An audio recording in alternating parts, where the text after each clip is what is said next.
Alô, Rio de Janeiro, Baixada Fluminense! O Nova Iguaçu aqui homenageado nessa edição do Dois Toques, a casa do futebol. Rapaz, parece que os adultos saíram, as crianças estão fazendo a festa no Campeonato Carioca. Tá feio demais, né? Meu Deus do céu, tá feio para Vasco, para Fluminense. E para esses times aí, B, Sub-20, 23, sei lá o que, de Flamengo e Botafogo, não salva ninguém, meu amigo. O Nova Iguaçu, o Maricá, o Sampaio Correia, o Voltaço, tem nada a ver com isso. E estão aí empilhando vitórias. E o G4, depois de 3 rodadas, não tem ninguém de Série A do Rio de Janeiro, rapaz. Inacreditável. E, ó, o Botafogo, que é o cara da Taça Rio, né? É o único que tá ali entre os 8. Pra você ver a situação com 3 pontos, o Botafogo é o único dos 4 grandes que está entre os 8. Mas eu não tô aqui para falar disso. Lembrei do jogo, né, do Nova Iguaçu ontem, vitória sobre o Flamengo 2-1, porque quem estava comentando essa partida lá no Gold era o nobilíssimo Mauro César Pereira, que não está muito bem das suas condições psicológicas por conta das movimentações financeiras do rival Botafogo. Flamengo e Botafogo jogam no dia 2 de fevereiro e o Mauro César estava super feliz, estava bem, estava tranquilo, né? Falando de desmanche, que o Botafogo ia acabar, e que o John Textor está com uma empresa falida, e que os oligarcas russos têm negócios com o John Textor, conforme o fulano de tal, Lúcio de Castro falou, e que os ETs vão invadir o planeta Terra, e que a Guerra Fria... Enfim, o Mauro César está totalmente ensandecido com essas movimentações do Botafogo. Ele estava feliz, né? Porque, poxa, o Júnior Santos está saindo, Luiz Henrique, Almada, o Botafogo está ficando mais fraco, e do nada, Botafogo mete uma lá, plum! Monte de reforços de qualidade, né? Reforços de qualidade. Por exemplo, os jogadores que chegaram no início de 2024 ao Botafogo, os de 2025, pelo momento, me parecem melhores, né? Não só promissores, mas melhores. Veja aí o Arthur, o Bitelo, o Wendel. O Botafogo ainda está tentando conversar com o Zenit para que o Wendel venha imediatamente, né?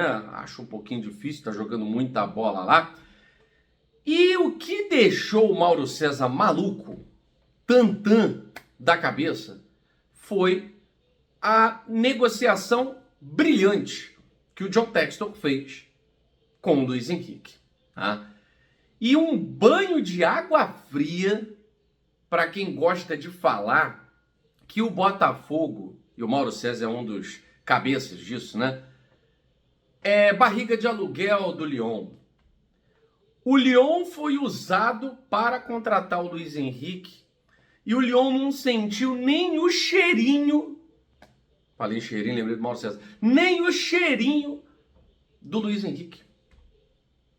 Olha, é impressionante como o John Textor vem derrubando, vem destruindo as críticas, os criticoides, as teorias pré-fabricadas. O Lyon foi usado, se for alguém barriga de aluguel, né? O Lyon foi barriga de aluguel do Botafogo, o nome do Lyon, o projeto do Lyon foi usado para o Luiz Henrique ser campeão do Botafogo e o Lyon não sentiu nem o cheiro do Luiz Henrique. Vendeu pro Zenit, e aí alguns jornais, alguns tabloides falam, o dinheiro vai todo pro Lyon. Não existe. Acho que as pessoas ainda não entenderam, ou então é má fé mesmo, né? Não existe dinheiro todo do Lyon, dinheiro todo do Botafogo. O que existe é o dinheiro indo pro caixa da rede multiclubes. Quando é que vocês vão entender o que é uma rede multiclubes? E aí tem jornalista, como o Mauro César, que tem preguiça. Ele tem capacidade intelectual para entender. Mas é uma preguiça que, na verdade, engaja também, né? Afinal de contas, os terraplanistas não clicariam em vídeos do Mauro César se ele começasse a raciocinar o futebol da maneira como ele é. É interessante ficar nessa de... Porque é fair play financeiro, né? Ou então... Porque é fair play financeiro, né? E até mesmo... Porque é fair play financeiro, né? Então vale a pena, vale a pena. Só que a última do Mauro César na postagem do Twitter foi ontem, né? Dizendo que bobo é quem acredita nesses números, chamando quase de fantasiosos, da venda do Luiz Henrique, tal. Mas, Mauro César, se esses números são fantasiosos, você tem condição de apresentar os números reais? Porque eu não posso combater uma notícia que se pretende verdadeira com um achismo, né? Isso seria uma conversa de esquina, conversa de botequim, né? Conversa de botequim. Agora, você, que se diz jornalista, comentou até a vitória do Nova Iguaçu ontem. Ah, bobo é quem acredita nisso, tá? E eu tenho que acreditar em quê? O que você traz como contrapartida? O seu ciúme, a sua sandice, porque não entendo como é que eu vou rebater uma verdade sem nenhuma outra, só porque eu tô afim. Tá? Então, o que está acontecendo com alguns jornalistas extremamente ligados a um clube e que não declaram abertamente, né? Olha, eu sou setorista do clube tal. Fica fingindo que é um jornalista para analisar. Você tinha que estar na Flá TV, cara. A Flá TV era o seu lugar, porque aí sim a gente tem coerência, né? Aí sim a gente tem, de certa forma, se você tivesse um canal, então, Flá, Mauro Flá, pô, maravilha. Aí você pode falar essas sandices, essas loucuras, tal, que tá tudo bem. Agora, se vale do cargo de jornalista numa instituição que se diz imparcial para falar esse monte de bobeira, enfim. E aí tá parecendo mais loucura, ciúme, que está aí se rasgando por conta do sucesso do rival. E o Flamengo pega o Botafogo no dia 2. O Botafogo provavelmente vai estar com um time reforçado. O Flamengo, que está na FC Series. Mas a gente sabe, esse time do Flamengo, o que ele pode fazer, não tem nenhuma novidade. Né? Até onde ele pode chegar, a gente sabe. Né? E eu acho que o Mauro César está um pouquinho desesperado, porque a temporada de 2025 pode ser uma temporada que traga novamente o Botafogo como favorito, se não de tudo, de grande parte ou da maioria dos campeonatos importantes do ano de 2025 nessa temporada Libertadores, Copa do Brasil, Campeonato Brasileiro. Quem embarca na sandice, mas é um outro tipo de loucura, né? É o presidente do Fluminense. Eu tô aqui para dizer, até numa postagem do meu amigo Daniel Browne, em que ele fez uma brincadeira, né? Que parece que o Mário Bittencourt, presidente do Fluminense, tem completa ojeriza a scout. E tem mesmo cara, né? De que não gosta, acha frescura, não é isso? Daniel Browne lá, brincando, né? Com uma postagem de um torcedor do Fluminense, aliás, né? Scout Flu, na verdade, né? Até curioso, né? Scout Flu. Olha o valor que o Fluminense pagou por esses jogadores aí. E aí eu tô falando de Terãs, eu tô falando de jogador que você nunca ouviu falar. E aí estamos falando de uma proposta, né, pro Rony, 50 milhões. O Rony que está sendo escorraçado do Palmeiras pela porta dos fundos. Já há algumas temporadas a torcida não aguenta mais Rony. Tem até lá um apelido que a torcida do Palmeiras botou no Rony, né? Pelo seu acerto nas finalizações. É um número alto de acerto. Errone.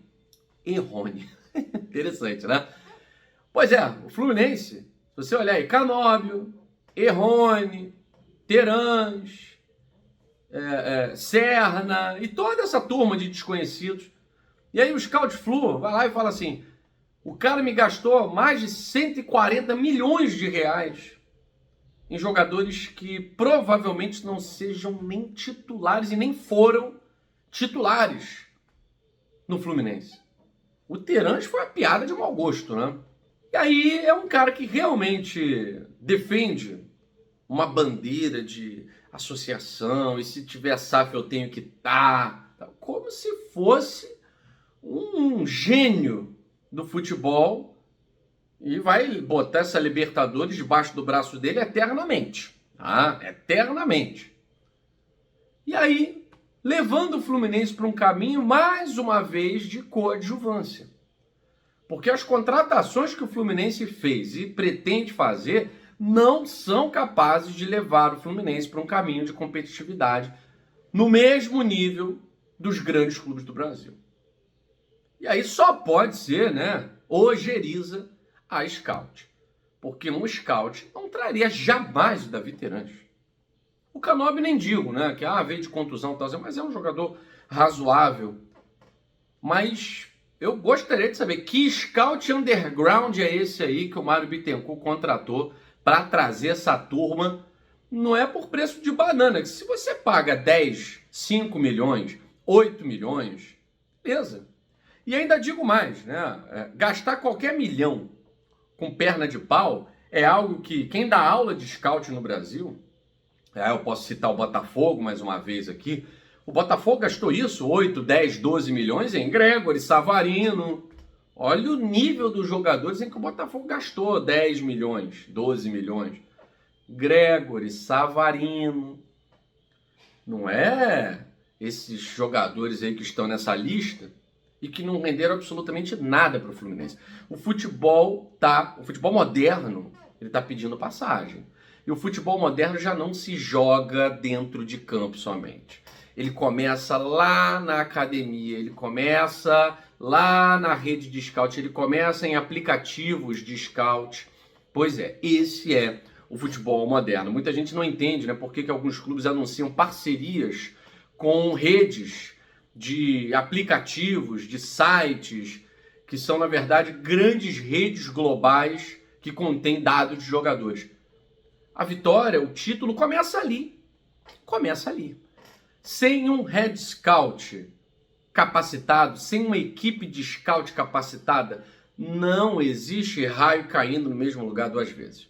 A Libertadores da América, que foi emocionante, que foi incrível, que foi fantástica, mas a Libertadores da América do Fluminense, a Libertadores da América do Once Caldas, são coisas que não vão se repetir. Não vão se repetir. É como se o Mar Vermelho estivesse abrindo para Moisés. A Libertadores do Fluminense foi o Mar Vermelho.